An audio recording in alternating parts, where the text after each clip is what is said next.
তো হ্যালো বন্ধুরা, সবাই কেমন আছো? আশা করি ভালো আছো। আজকে আবার একটা নতুন ভিডিও নিয়ে চলে এসেছি। আজকে আমার হাতে দেখতে পাচ্ছ গোল্ডি। তোমাদেরকে শর্ট ভিডিওতে বলেছিলাম যে এই বাচ্চাটার নাম রাখবো। নাম ফাইনালি রেখে দিয়েছি, নাম রেখেছি গোল্ডি।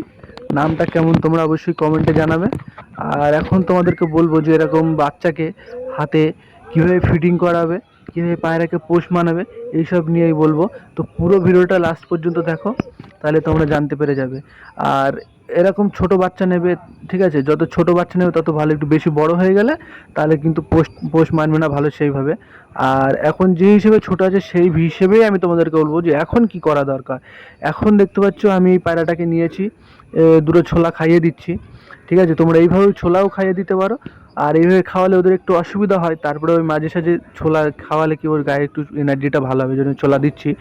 আর অন্য ভিডিওতে তোমাদেরকে দেখাবো, প্লাস এখন বলেও দিচ্ছি, ঠিক আছে, যে তোমরা কি কি করবে।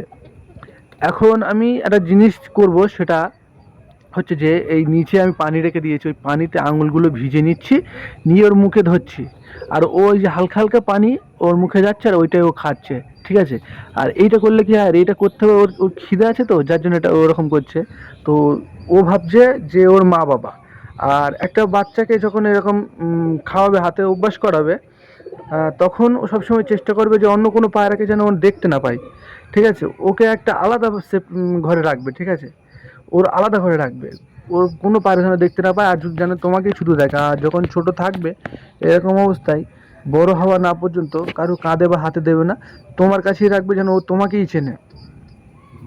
আর এখন দেখছো তো এই আমি পানিতে এই যে এখানে পানি রাখা আছে, এই যে হাত আঙুলগুলো ভিজে নিচ্ছি আর ওর মুখের কাছে ধরছে আর ওইগুলো খাচ্ছে। আর ছোলা খাওয়াচ্ছি যেহেতু, যার জন্য আমি কি করছি, ওর মুখে দিয়ে দেবো, ও খাবে। আর একটা জিনিস তোমাদেরকে বলবো, যে যে 10 টাকার যে ক্যাম্প হয় না, ওই ক্যাম্পার যে ছোট বোতল পাওয়া যায়, ওই বোতলটা নেবে, নিয়ে একটা কাপড় নেবে, সামনে একটু গর্ত করবে, করে একটা গাডার দিয়ে বা দড়ি দিয়ে ওটা বাঁধবে। আর ওখানে যে কোনো যেটা খাওয়াবে, বড় বড় মোটা মোটা দিলে কিন্তু খেতে পারবে না। যেমন চাল আছে, খুদ আছে, গম আছে, এইসব ধরনের জিনিসগুলো মুখের কাছে ধরবে, ধরে যখন মুখটা মানে ভিতরে দেবে ওই কাপড়ের গর্তে, তখন একটু নাড়াচাড়া দেবে, তখন ওইটা খাবে, ঠিক আছে? আমি এখন তোমাদের ছোলা খাইয়ে দেখাচ্ছি। আমি ওটা করব, ওটা তোমাদেরকে অন্য ভিডিও দেখাবো, ঠিক আছে? যতদিন এই পায়রাটা আমি অভ্যাস করছি ততদিন আমি তোমাদেরকে ভিডিও মাধ্যমে তোমাদেরকে বলবো, দেখাবো।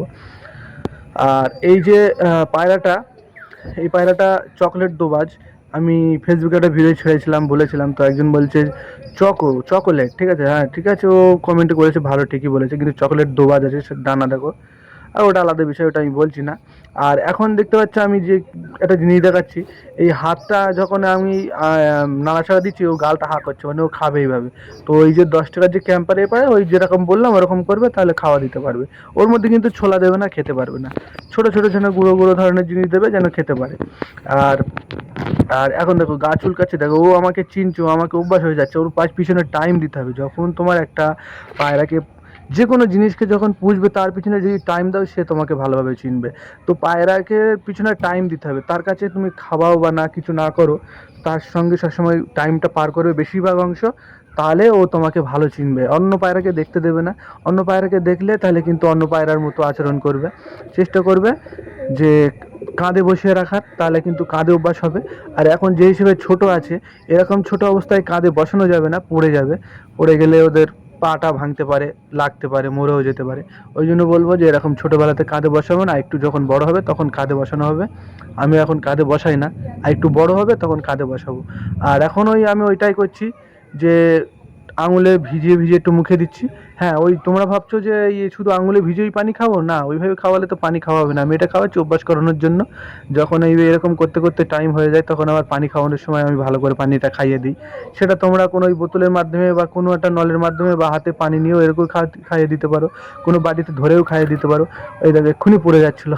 তো এরকম তোমরা সাবধানে রাখবে, ঠিক আছে? একটা জায়গার উপরে, স্থানের উপরে রেখে করবে। আমার যেহেতু ছাদের উপরে খুবই রোদ, যার জন্য আমি সিঁড়িতে এসেছি। সিঁড়িতে এসে এইখানে বসে দেখতে পাচ্ছ এই আমি গেঞ্জি পরে আছি, এই লুঙ্গি পরে আছি, ঠিক আছে? বাঙালি ভাই যেমন লোক, মানে বাঙালি তো জানো কীভাবে থাকে, তো সেইভাবেই আছে, এইভাবেই ভিডিও করে আমি তোমাদেরকে দেখাচ্ছি।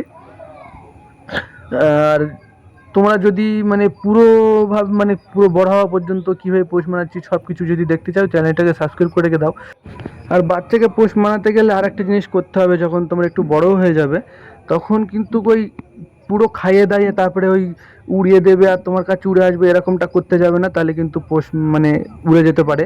চেষ্টা করবে খিদে রেখে দেওয়ার জন্য, পুরো খাইয়ে দেবে না, তাহলেও তোমার কাছে খাওয়ার জন্য ছুটে ছুটে আসবে, জানে যে আমার এখানে এর কাছে গেলেই খেতে দেবে, সেই হিসেবে তোমার কাছে ছুটে ছুটে আসবে। যখন পোষ মেনে যাওয়ার পরেও যখন বাইরে বাড়ির থেকে যদি কাঁধে নিয়ে কোথাও বার হও, তাহলে কিন্তু পুরোভাবে খেতে দেবে না, বেশি খেতে দেবে না, হালকা হালকা খাইয়ে দেবে যেন ওর খিদেটা থাকে। ঠিক আছে, তাহলে দুটো একটা দানা দেবে মানে খাইয়ে দেবে, কিন্তু যেন খিদে থাকে আর কি, এটাই আমি বলতে চাই, খিদে থাকে, তাহলে তোমার কাঁধে এসে এসে বসবে, তুমি উড়িয়ে দেবে আবার তোমার কাছে খাওয়ার জন্য চলে আসবে। এইটাই পোষ মানানো নয়। পুরো পেট ভরিয়ে খাইয়ে দেবে তাহলে কিন্তু ও সরে যাবে, অতটা পোষ মানবে না। এমনি সময় সন্ধ্যার টাইমে বা বিকালের টাইমে যখন খাওয়াবে পুরো টোসা ফুল করে দেবে, আর এখন যেহেতু ছোট, এখন যখন খাওয়াবে পুরো ফুল করে দেবে আর কাছে রেখে দেবে আর পিছনে টাইম দেবে, তাহলে কিন্তু ভালোভাবে পোষ মানবে। ঠিক আছে, এখন দেখতে পাচ্ছ একে খাইয়ে দিয়েছি, এই যে আমার ছোলা আছে এখানে। এই তো গাইস, এই ছিল ভিডিওটাও। যদি ভালো লেগে থাকে অবশ্যই লাইকটা কমেন্ট করে দিও।